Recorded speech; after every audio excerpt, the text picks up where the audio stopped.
Howdy YouTube, this is East Texas Libertarian. When we think about a without rule of law situation, or a ROL situation as they're called, WROL, or SHTF, that stuff it's the fan situation, we might think it's something relatively new, but that's not always the case.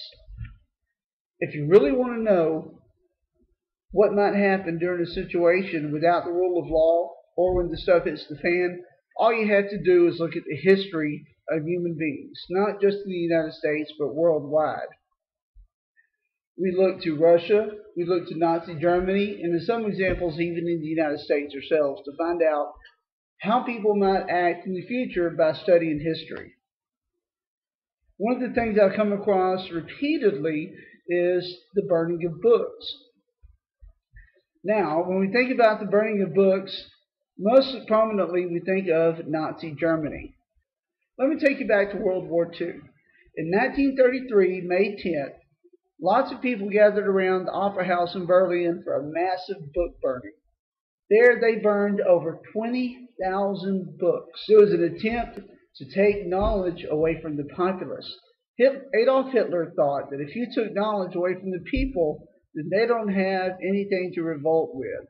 Because knowledge is power. Always remember that. Knowledge is power. And don't forget, in the antebellum South, the slave owners would not allow their slaves to learn how to read. That's how they controlled the way they thought.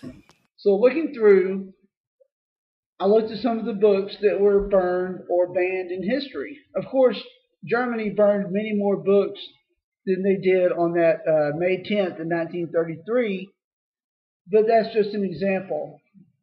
That's what we see in history.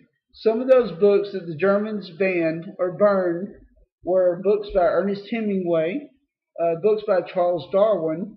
Now, not all of these books I'm referring to or writings I'm referring to I agree with. Some of them I disagree with. Like Mein Kampf, for example, is now practically banned in Germany. I don't agree with the prospects that are put forth in Mein Kampf.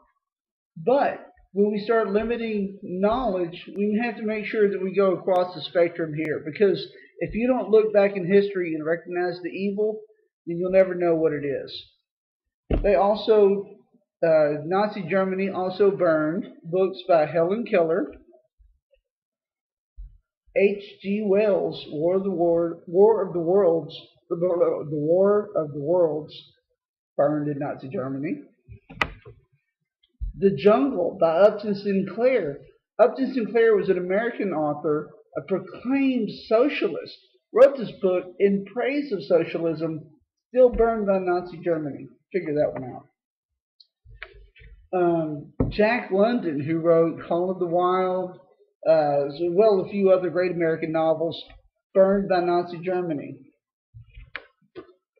Albert Einstein, a well-renowned German physicist, defected to the United States.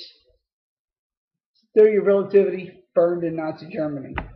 Also works by Sigmund Freud and even Franz Kafka. Franz Kafka was a popular German novelist, burned by the Germans. Ironically enough, they also burned works by Lenin and Marx. Now, I'm not going to advocate works by Lenin and Marx and say they're great, but then again, you need to know who the enemy is in order to identify it. And if you go burning books by Lenin and Marx and you don't know what communism and socialism is at its core, you're not going to be able to identify it when you see it. Now, those are the books banned by Germany in World War II and burned also.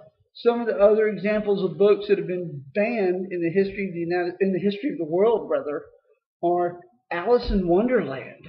That's banned in China. In China, you cannot read Alice in Wonderland. It's a crime. Let's see what else we have here. Animal Farm. Oh, that's a good one. Animal Farm is a tale steeped in politics. Animal Farm is banned in Russia, and banned in Kenya. It's also banned in the United Arab Emirates. You cannot read Animal Farm there. Brave New World by Aldous Huxley. This is a story about eugenics. Look up eugenics. It's real interesting. Banned in Ireland. You cannot read this book in Ireland. Lady Chatterley's Lover by D.H. Lawrence. Classic literature. Banned in, let's see here, the United States and the UK temporarily until it was re-released after a court said they could, I think in the 1950s, I'm not sure. It's presently banned in Australia. Cannot read this book there. Mein Kampf, we referenced Mein Kampf a while ago. Presently practically banned in Germany. Hard to pick up there. 1984. Big political novel. It was banned in the Soviet Union until 1990. After 1990, it was released in the Soviet Union only after being heavily edited. Of course, the Soviet Union collapsed in between 1992 and 1993. You avoided just what is present-day Russia. I don't know the status of present-day Russia with 1984 or some other books, but I strongly suspect that you're not going to find a full version of 1984 in present-day Russia. Ooh. Uncle Tom's Cabin by Harriet Beecher Stowe. This is a tale of anti-slavery. It was banned in the United States during the Civil War. You know, when we think about the United States and our First Amendment rights to freedom of speech, always be wary of history because history tells us that the United States can ban books too. That book is also banned in Russia. And of course, then we come to the most banned book in the history of man, the Holy Bible. I will protect this Holy Bible with everything I have. It will never be burned or banned by any government or anybody in any kind of situation. So let's take a look at some of the books I collect and some of the books I keep. And I'll tell you why I keep them.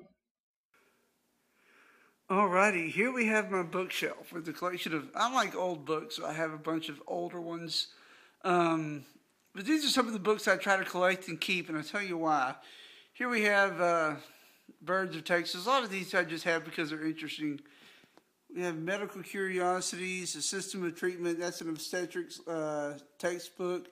Man into Symbols. You have A Brief History of Time, some books about physics, books about chemistry, books about literature. Of course, these are high school level books here. A dictionary, Writer's Market, some other things, general information books, Library of Curious and Unusual Facts. That's just fun reading. But here we have, I've got some of those goof-off books there also. Political books. These are going to be some of the first ones to get banned in a bad situation. Here we have Ted Nugent. We have Ann Coulter, Jonah Goldberg, Mark Levin.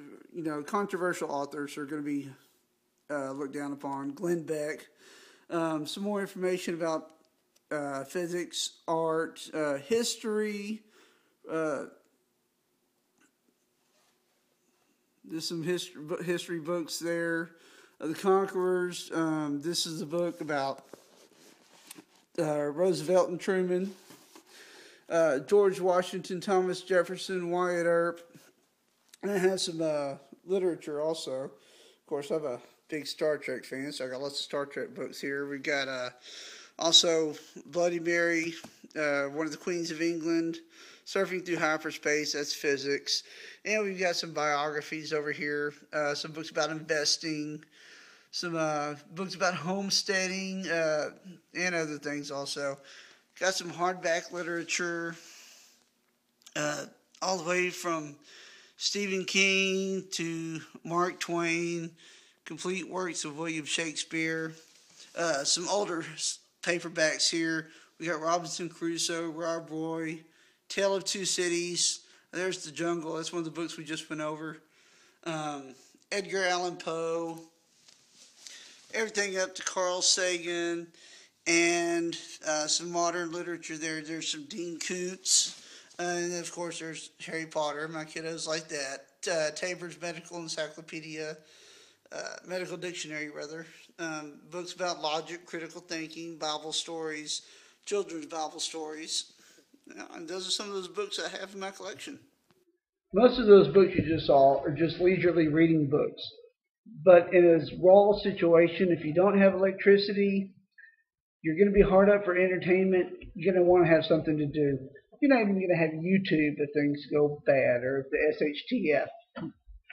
So I keep a lot of entertainment reading books. I keep a lot of technical books. I keep a lot of books about physics, a lot of books about history, lots of books about chemistry, lots of books about music, because that's knowledge. I'm never going to know all this stuff, and I'm never going to have time to read all those books. But if we have book burnings, those books are going away. Is first from the public libraries, then from the schools. The last bastion of keeping these books safe and that knowledge safe is in people's homes where it's going to be guarded by people. So collect books, guard your books, collect books that are going to be important. I'm presently looking for textbooks because if we don't have schools, my children are going to need that information so we can help teach them. I'm going to be collecting not only classic literature that needs to be protected, but classic textbooks. So be aware, garage sales, flea markets. This is East Texas Libertarian, hoping for the best, preparing for the worst. Bye-bye, YouTube.